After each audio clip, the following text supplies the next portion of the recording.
Good evening, everyone. I'd like to call our meeting to order. Could we all rise for the Pledge of Allegiance? Ryan Patel, would you please lead us? Pledge allegiance To the flag of the United States of America and to the republic for which it stands, one nation, under God, indivisible, with liberty and justice for all.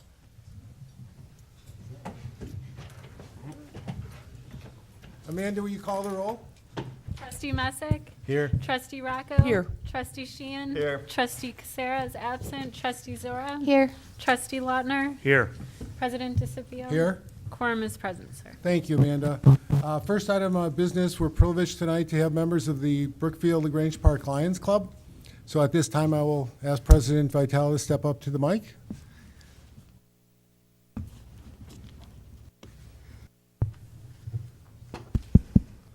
Thank you very much, Dr. DeCipio and members of the board and staff.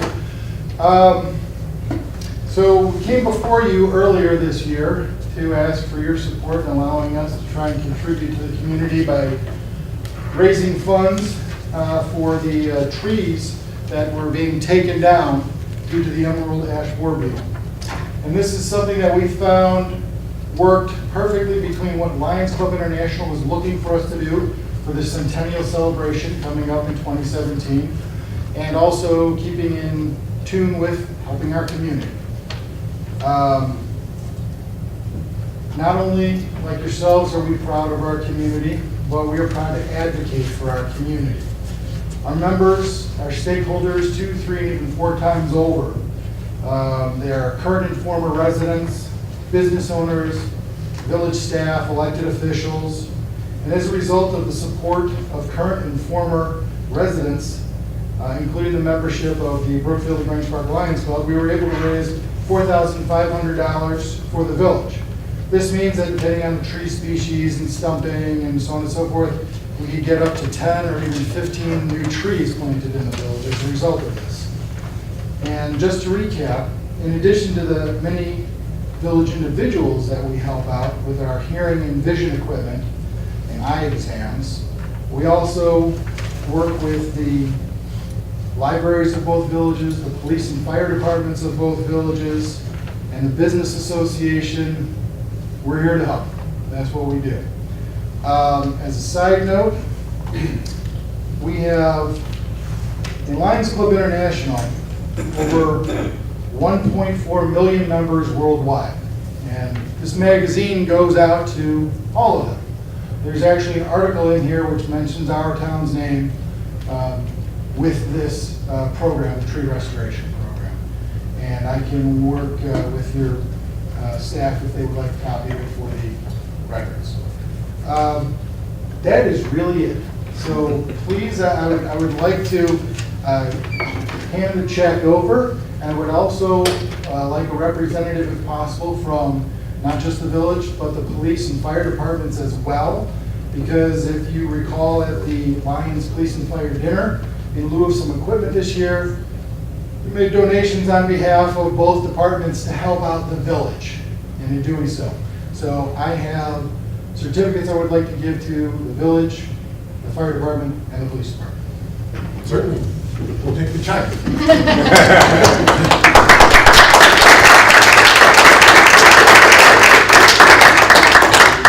President DeCipio, thank you very much. And this is the check for Lions Club.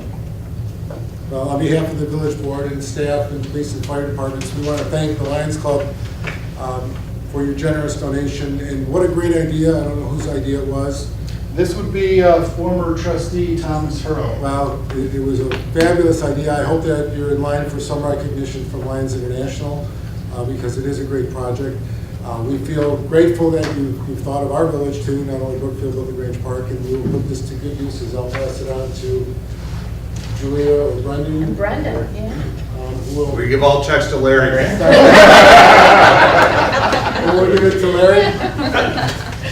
But again, on behalf of the village staff and board, thank you. President Thank you Vitale. very We look much. forward to doing work with you in the future too. And this is a certificate for the village. So thank you very much for that. And like you said about Brendan, the director of the Public Works Department, helped us out a great deal in deciding how we were going to work with this. So thank you for that. And Village Manager Julia Cedillo was also instrumental in helping us get our vision together and how to help the village. And nothing but support from you and the village staff, especially those of you who contributed. Thank you, each and every one of you that did that. Great. So, Thank you. Now that you all are here, if we can get a photo maybe in the lobby for the rose clippings. Maybe our police and fire chief would be included in that picture, and we'll put it in the rose clippings. Thank you guys so much. Thank you.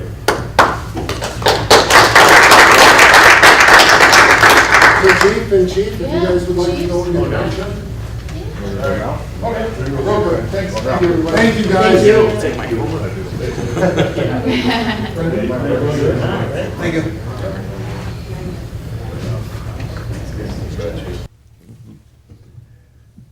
Sure.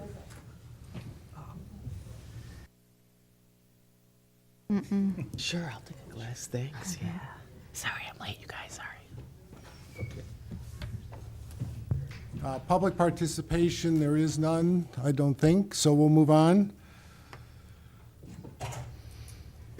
We'll wait a couple of minutes till Julia, because we're going to Okay. do building and zoning next.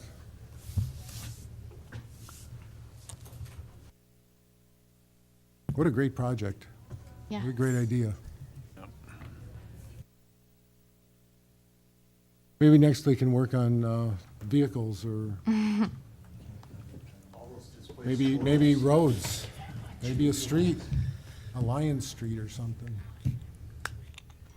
Or a dispatch center or something.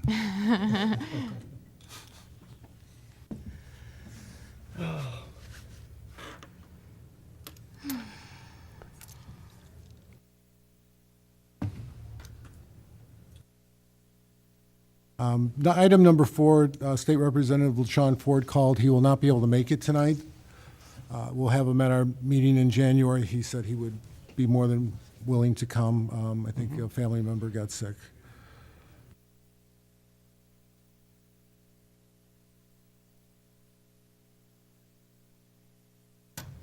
Okay, Julia's back. Okay, so next up is Building and Zoning Committee, Trustee Zora. Thank you, Mr. President. I have one item up for motion and action. On August 18th, 2015 and November 17th, 2015, the Zoning Board of Appeals conducted a public hearing to consider zoning application number 2015-06 filed by James and Leanna McDowell for 1430 Deer Path Lane. The application requests variations from Table 7-2 of the zoning code, which establishes a maximum permissible building coverage of 30% and a maximum permissible impervious surface coverage of 50% on the subject property. The variations were requested in order to allow for the installation of an approximate 60 square foot shed and to permit an existing 1,388 square foot brick paver patio installed without permit to remain. The ZBA accepted testimony and evidence. Upon conclusion of the testimony, the ZBA determined that the application did not meet the standards for a variation as outlined in sections 4.3F of the zoning code. The ZBA recommended the village board deny the requested variations. Should the variations be denied, the applicants will still be required to obtain a building permit for the brick paver patio that was previously installed. In order to obtain the permit, they will need to bring the property into compliance with the maximum permissible impervious surface coverage requirement of 50%. This would necessitate removing approximately 1,000 square feet of the existing patio and providing on-site stormwater management for the remaining portion of the patio. The applicants will not be required to bring the property into compliance with the maximum permissible building coverage of 30%, as the footprint of the existing home already causes them to exceed this amount, and therefore the property would be considered grandfathered under the existing zoning code. I'd like to make a note that in regard to the variation requests, the zoning board did not approve the permissible building coverage on the property. There were 4 ayes and 1 nay. And then in regard to the increase in the maximum permissible impervious surface coverage on the property, the ZBA voted 3 ayes and 2 nays. I would like to make a motion, 2 motions actually, for this item. The first one would be to deny the zoning application number 2015-06, requesting a variation from Table 7-2 of the zoning code to increase the maximum permissible building coverage to 32.8% for 1430 Deer Path Lane. We have, Second. we have a motion and a second discussion. Trustee Zora?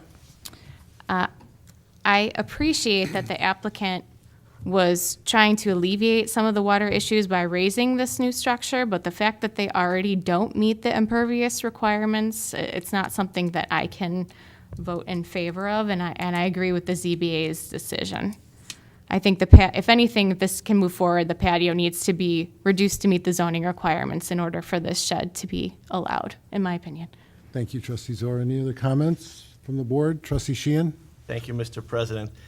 I appreciate the McDowell coming forward, but that area, engineer Mr. Flood and Mr. McLaughlin both know at a medium to heavy side rain, that area can't afford to take on any more water that it comes up past the sidewalk. So I would agree with the ZBA on their vote.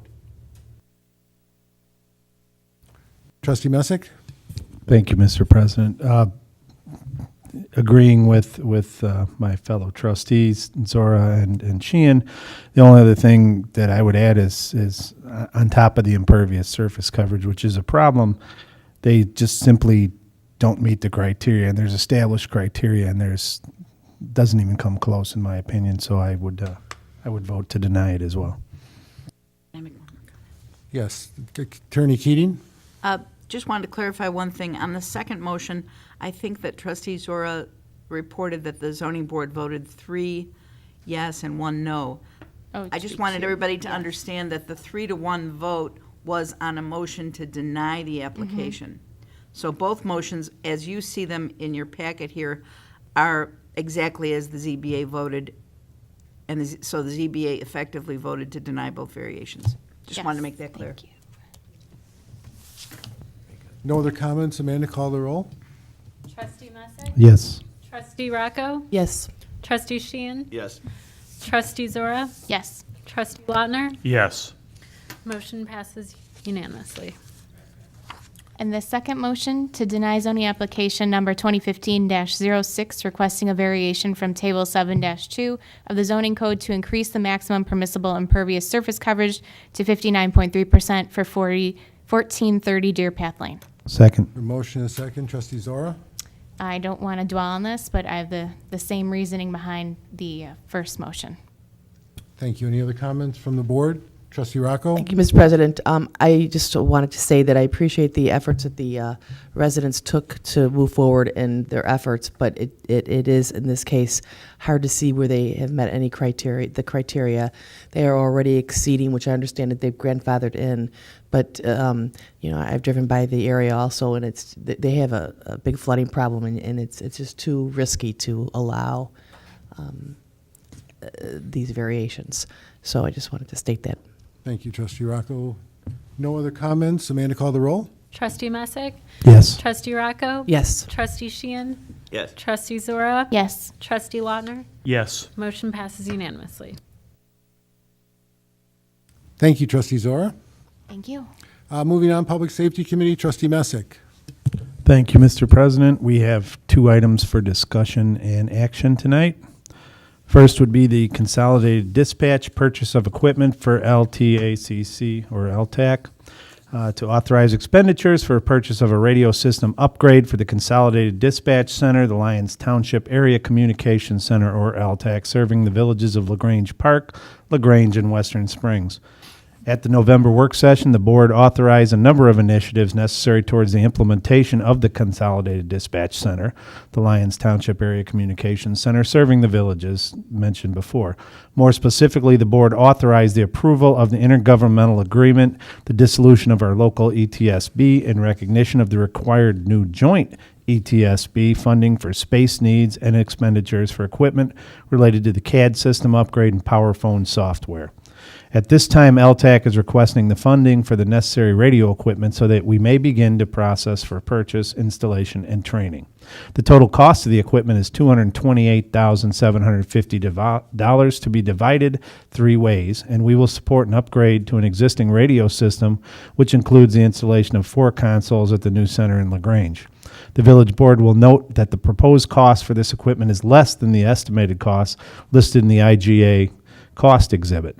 A memo from Executive Director Knutson is attached to this memo outlining the recommendation for the purchase. The upgrade will require the signature of a detailed agreement that is currently under the legal review of Mike Jarusik, Village Attorney for Village of Western Springs. Staff will provide a copy to our Village Attorney once that review is complete. Payment for this purchase is not due until final acceptance of the equipment, which at this time is estimated for October of 2016, and as such, this expenditure will be included in the fiscal year 2017 budget. So for the motion, I'd like to make a motion to authorize expenditures for Motorola radio equipment for the Lyons Township Area Communications Center at a cost not to exceed $76,300, and to authorize the manager to execute any necessary and related agreements. Second. Motion and a second. Trustee Messick? Thank you. I am in full support of this. This has been, it's further progress towards the LTAC and towards the communication center that we've been discussed. As mentioned in the November meetings, we, maybe not knowing it at the time, are on the front end of this because now it's a state requirement, and it has been thoroughly vetted, budgeted. But great job by all staff of all the villages to get us to this point. So I would be in full support of this. See no other comments. Amanda, call the roll. Trustee Messick? Yes. Trustee Rocco? Yes. Trustee Sheehan? Yes. Trustee Zora? Yes. Trustee Lautner? Yes. Motion passes unanimously. All right, on to item number 2 for discussion and action, purchase of cardiac monitors, defibrillators. The fiscal year 2015-16 capital projects fund of the village budget includes funding to replace the cardiac monitors that are used in both village ambulances. There was $70,000 allocated for this replacement. The fire department has a long history of providing high quality and professional emergency medical care to our village. In 1981, we were one of the first communities in the area to provide paramedic level service by sharing an ALS ambulance with Grange. In 2004, we were one of the first paramedic providers in the Loyola EMS system to provide emergency cardiac care utilizing 12-lead EKG monitoring. In 2006, we were the 4th paramedic provider in the EMS system to utilize electronic patient care reporting. The cardiac monitors that we are using today were purchased in May of 2004, making them over 11 years old. While these units have served us well, do they not contain the advancements in technology recommended by our EMS resource hospital? We are requesting we replace them with units that will allow our paramedic staff to provide their services with the most current technology. The current cardiac monitors were manufactured by Zoll Medical. Fire department paramedic crews have researched and evaluated 3 separate manufacturers of cardiac monitors: Zoll Medical, Physio Control, and Philips Medical. Included with this memo are supporting documents representative of the research regarding this replacement purchase. You will note in reviewing such that although 3 proposals for new units were requested, we only received 1. Also, if our recommendation for purchase is approved, it is with the intent to trade in the existing cardiac monitors, defibrillators as part of this purchase. The recommendation, Fire Department paramedic crews and EMS Division Chief Ranowski are recommending we purchase the Zoll Medical X-Series cardiac monitor defibrillators. Fire Chief concurs with the recommendation, and as such, our recommendation is to purchase 2 Zoll Medical X-Series cardiac monitor defibrillators in the amount of $63,312.39 from Zoll Medical Corporation. So I make a motion to approve the purchase of 2 Zoll Medical X-Series cardiac monitor defibrillators in the amount of $63,312.39 from Zoll Medical Corporation. Second. I have a motion and a second. Trustee Messick? I concur with the staff on this. I would vote to approve it. It's upgrading the care and safety that we give to our residents, and as an added bonus, it's below the budgeted amount. This is just something else to keep up with the excellent care provided by our emergency staff. So I would vote for it. Anything to add, Chief? No, other than there are, I'd like to commend Division Chief Ranowski, Shelley Carbone, who's our contract paramedic coordinator, and the staff. They did a very thorough job at actually comparing the units and actual using them. We had them for several days on each shift, I believe, to compare the units and actually evaluate them. So they've done a wonderful job. it is an enhancement we need. The other ones, as you know, were 11 years old, and there's just, I brought one. This is a proposed one we're going to purchase. I'm not going to go through it all. It's actually, some of the things are beyond what I could even explain, but it has a lot of advancements that are critical in our community, especially with the age of our population and the number of cardiac calls we have. There are many things that this monitor does that the comparative ones don't, the other companies, and also far ahead of what we have currently. So, thank you. Great, thank you, Chief. Any other comments from the board? Trustee Lautner? Thank you, Mr. President. Quick question I would have is, what would you say is the life expectancy of this technology and this device? It's a guess, but comparing it to some other communities that purchase a lot of these, 9 years, we're probably beyond what we should have kept the other ones, although they're still operational and they've served us well. Anywhere between 8 to 10 years, I would shoot at 9 years right now, but that's just a guess, but that's what we'd be looking at. Okay, very good. Appreciate the efforts in looking into lease versus purchase options. And so it sounds like a great direction to proceed with the purchase. Made a lot of sense. Great, thank you.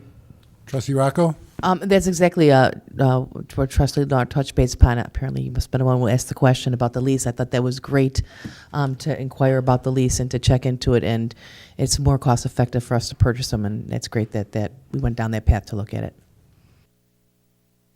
Chief, is this unit above the quality of care of other communities? Is this something we're going above and beyond now, or are we exceeding what is required? We're probably exceeding what's required, but it's an ever-evolving field, obviously medicine. One of the positives is there are some neighboring communities that have already bought the exact same model, so we use mutual aid a lot, and it's good that we are all familiar with the same ones. So I can't say we exceed some of the other communities, but it is probably one of the most advanced monitors or defibrillators on the market. Well, as was stated, kudos to you and your staff. Amanda, call the roll. Trustee Messick? Yes. Trustee Rocco? Yes. Trustee Sheehan? Yes. Trustee Zora? Yes. Trustee Lautner? Yes. Motion passes unanimous. That concludes public safety, Mr. President. Thank you, Trustee Messick. Public Works Committee, Trustee Sheehan? Thank you, Mr. President. So we're going to discuss tonight 2-year extension on the landscape maintenance contracts. Purpose, 2-year extension of the current landscape maintenance contracts, lawn maintenance, flower bed maintenance, and lawn maintenance at the water plant from April 1st, 2016 through November 30th, 2017. General background, the contractor assistance is needed to perform lawn mowing and flower bed landscape maintenance in various areas throughout the village to allow Public Works employees to perform other tasks.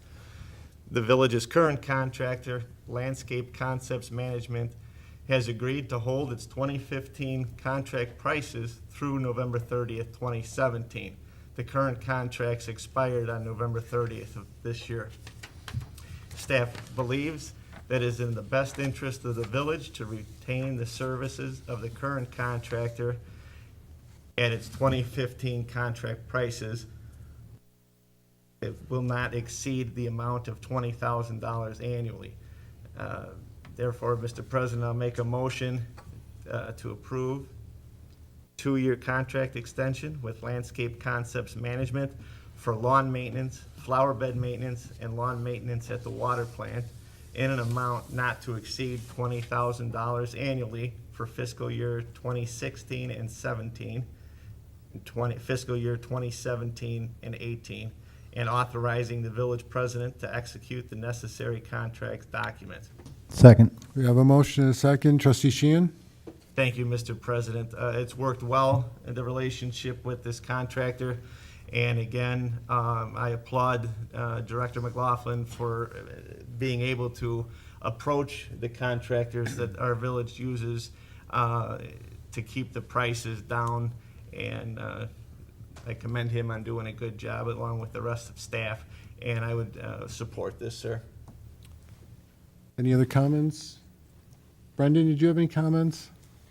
No, other than they're a quality firm that, doesn't need a lot of chasing around or other things like that. So that's an advantage to the village on top of the cost savings. Great. And thank you for all your work and effort, Trustee Lautner. Thank you, Mr. President. The only quick question I would have, has there been any complaints, any negative feedback from staff or residents? No, I Okay, wouldn't. okay. Okay, well, very Okay. good, thank you. No other comments. Amanda, call the roll. Trustee Messick? Yes. Trustee Rocco? Yes. Trustee Sheehan? Yes. Trustee Zora? Yes. Trustee Lautner? Yes. Motion passes unanimously. Thank you, Trustee Sheehan. Thank you, Mr. President. Moving on, our village manager, Julia. Thank you, Mr. President. I have 4 items to report to the board this evening, one of which is included in the board packet for your review and consideration, and that is regarding the budget planning schedule for the upcoming fiscal year 2016-2017 for that budget year. Because we are going to be placing 2 propositions on the March 15th 2016 ballot, which would have a significant impact to the budget following that period of time.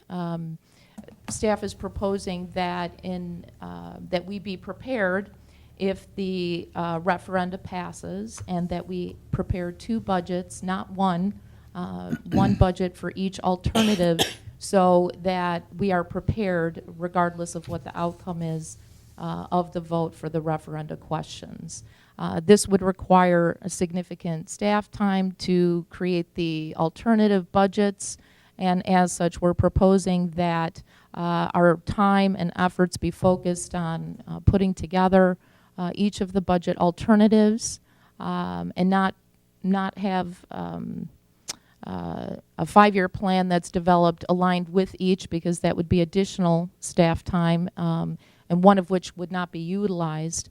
But we think that our time is better spent on really planning out the budget, because that's our policy document and it guides us throughout the year, and that we be prepared for the consequences of the referenda vote, and that we postpone the development of the 5-year plan once the vote is known and once the budget is approved, and then staff can focus its time on developing the 5-year plan that is aligned with the budget that will be in place.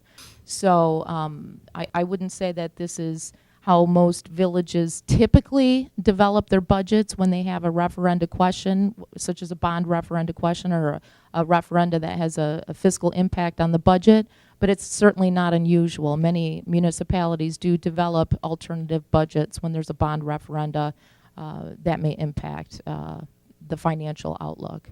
So that is what's being proposed. Hopefully there's support from the board for that direction. We think it makes a good deal amount of sense to focus our time to be prepared for the outcome. And at this point, I'd take any questions from the board if they have any. Any questions from the board? Trustee Messick? Thank you, Mr. President. Just one question. I support this path. It makes sense. Is there a contingency for if either one or the other of the referenda? Is that a third budget? Or what if one of them passes and the other doesn't? I think that's a great question, and I certainly anticipated it being asked. But really, we need to be prepared with the road bond referendum question. That's the one that will have the most significant impact. The fire equipment is something that I feel, based upon my experience in working with the budget, the 5-year plan, and the capital planning, I think I could accommodate that change pretty easily. It's the road question that is a little bit trickier, and certainly it involves the motor fuel tax fund. It impacts that particular fund, and so things would most likely have to be shifted around in the budget to accommodate either scenario, whether it was funded through road bonds or funded through existing funding that we had. Excellent. Thank you. Sounds like a great idea. It is, and Julie, you and your staff are to be commended to come up with this idea, because you're right, we don't know yet. We're hoping that everything falls into place, but you're right, the 5-year plan can wait until after we've decided what's going to happen with the budget. So continue.